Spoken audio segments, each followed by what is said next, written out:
Como eu comecei na cravação, eu vou ter que voltar um pouquinho para contar um pouquinho da minha história. E eu nunca fiz isso antes, eu nunca falei sobre isso, mas meus pais se separaram quando eu ainda era muito novo, devia ter meus 8, 9 anos de idade. Eu passei muita dificuldade, né? Muita dificuldade financeira, né? Minha mãe criou eu e minha irmã sozinha, né? E lá para os 14, 15 anos de idade, uma tia minha, meu pai já morava nos Estados Unidos, uma tia minha me perguntou se eu queria trabalhar. E eu falei que queria. Eu precisava muito ajudar minha mãe fazia unha, costurava, porque eu precisava ajudar dentro de casa. Porque naquele período, a gente estava passando um período muito difícil, eu, minha mãe e minha irmã, de ter apenas arroz em casa para você poder comer.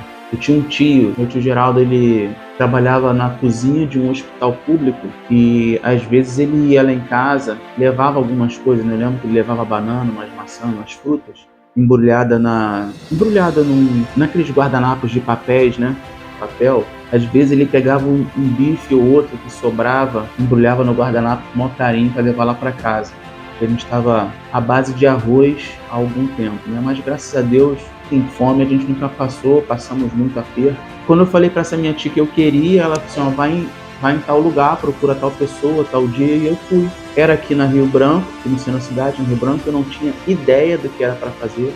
Quando eu cheguei lá, uma pessoa me perguntou, você que veio para a vaga de aprendiz de cravador? Eu falei, sim, era, mas eu não tinha a mínima ideia que era um aprendiz de cravador e de que o que um aprendiz de cravador faria, né? E também não tinha a mínima ideia da onde eu ia trabalhar e tudo mais. Só depois, durante o processo, né, de entrevista, né, processo seletivo para entrar na empresa, é que eu vim descobrir a empresa que eu estava sendo selecionado, que era a Gasterne. Eu não sabia, era muito garoto, não sabia nem o que era uma multinacional. Uma pessoa até falou comigo, mas o seu primeiro emprego já vai ser numa multinacional? Eu falei assim, mas eu não tinha nem noção do que era uma multinacional. E se fosse para ser aprendiz de qualquer coisa, eu teria ido, porque na época eu precisava muito. Mas se o aprendiz de cravador lavasse banheiro, entregasse, sei lá, fizesse qualquer outra coisa, eu teria topado. Porém, quando esse processo seletivo demorou muito, foi muito demorado, não lembro se 3 ou 6 meses aí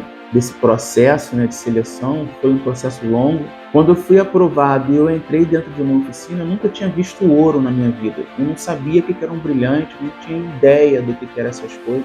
Eu sabia que o ouro existia, eu sabia que o ouro era um metal que valia muito, eu sabia dessas coisas, mas eu nunca tinha visto o ouro de perto.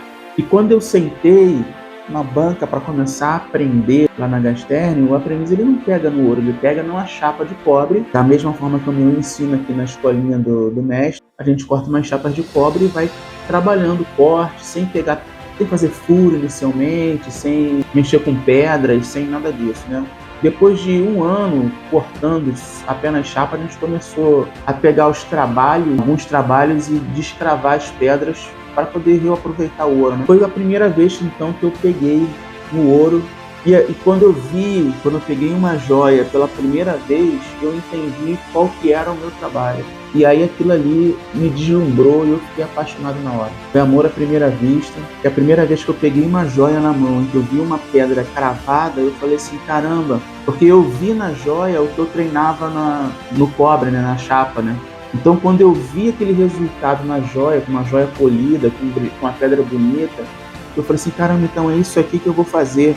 Isso, olha só, eu já trabalhava lá, já tinha 1 ano, ou quase 1 ano, porque eu fui entender para o que eu estava sendo treinado. E aí eu me apaixonei na hora, eu quis me dedicar muito. Eu não cortava menos de 7, 8 chapas por dia, eu não cortava menos do que isso. Eu sentava de manhã, tinha hora do meu almoço, só saía à tarde. Não lembro, não tem muito tempo isso já, não lembro se era 4 ou 5 horas que a gente saía, mas era o dia inteiro cortando chapa, eu focado na chapa, então eu cortava muita chapa. O interessante é que o meu chefe lá não era um chefe tão bacana, né? Ele era um chefe que cobrava demais, era um cara que não era educado, era um cara que não tinha cordialidade, era um português, ele xingava muito, bastante. Quem estiver vendo esse vídeo e trabalhou lá, ou comigo, ou antes de mim, ou depois, vai saber. Ele era um português, ele xingava muito, ele brigava demais com os alunos.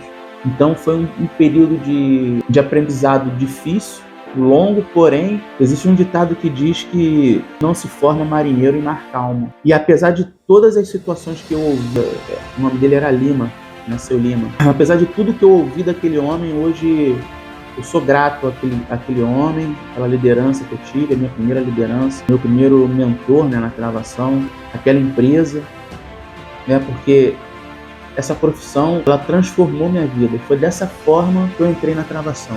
No primeiro mês de trabalho, meu primeiro salário, eu era muito novo, dei na mão da minha mãe, a gente fez compras, e aquele período de comer somente arroz passou. Eu aprendi uma coisa: acredite no poder das joias. Já falei isso muitas vezes. A joia, em todos os sentidos, ela consegue transformar a sua vida. Eu vejo pessoas que não têm uma faculdade, por exemplo, não têm um segundo grau completo, mas têm um talento incrível na joalheria. E a vida é transformada pelo talento, por estar trabalhando na bancada, sendo como ourives, como cravador, fazendo qualquer outra coisa, modelista. Eu vejo pessoas já formadas, graduadas, pós-graduadas, sabe, abrindo mão de uma profissão de nível superior e fazendo a transição para a joalheria, sabe? E dizendo que, olha, a joalheria transformou minha vida. O designer de joias transformou minha vida. Eu não tenho dúvida nenhuma, porque eu sou prova disso. Uma prova viva de que a joia, ela transforma a sua vida. Não duvide do poder da joia. A minha fase de aprendizado foi aí em torno aí de uns 5 anos. Tá? Porque eu fiquei um pouco mais de um ano na Gasterne, depois eu fui para uma outra empresa, eu fui com o status de cravador, mas aprendi mais do que... Mas a minha fase de aprendizado foi aí uma fase de entre 4 e 5 anos de aprendizado. Mas foi uma fase difícil, um período muito difícil, um período de escassez. Eu não gosto muito de entrar nesses detalhes, eu não acho muito bacana, porém foi um período fundamental para o meu aprendizado na gravação. E o que eu tiro com isso, né? O que eu aprendi com isso? Eu aprendi que eu preciso treinar. Sabe, eu tive já muitos alunos aqui na escolinha de gravação do mestre, vejo muitos, quando conseguem espetar uma pedrinha numa chapa, já pensam que são gravadores e cai para a vida, e eu entendo essas situações, porque cada um sabe aonde o seu pé aperta, né? Mas isso não é gravação, não é se tornar um gravador. Eu acho que tem um caminho a ser aprendido de forma humilde, com muito treino, com muito esforço, com muita honestidade, principalmente. Então as lições que eu tirei para minha vida foram essas, de um momento difícil, de um grande aprendizado, de que é possível mudar de vida e ter uma vida estável, confortável, com uma profissão honesta, uma profissão que eu precisei aprender. Se eu tivesse que fazer uma faculdade, eu faria uma faculdade disso. Se eu fosse ser médico, estudaria 7, 8 anos, com 10 anos estaria aí. Eu aprendi com 5 anos, com 4 anos. Eu tenho alunos aqui muito bem treinados, focados, com 1 ano e meio, que são espetaculares profissionais. Então isso depende muito do seu foco, depende muito da sua humildade, do que você quer, de onde você quer chegar. Eu acho que quem precisa realmente, como eu estava precisando na época, eu mergulhei de cabeça, eu me dediquei, busquei aprender em todos os níveis, respeitar todos os profissionais que eu tive oportunidade, eram mais experientes do que eu. Tá bom? Então, o meu conselho para você que está aprendendo, está buscando conhecimento na gravação, é treine, tá bom? O vídeo de hoje foi esse. Espero que você aprenda, se dedique. Até lá!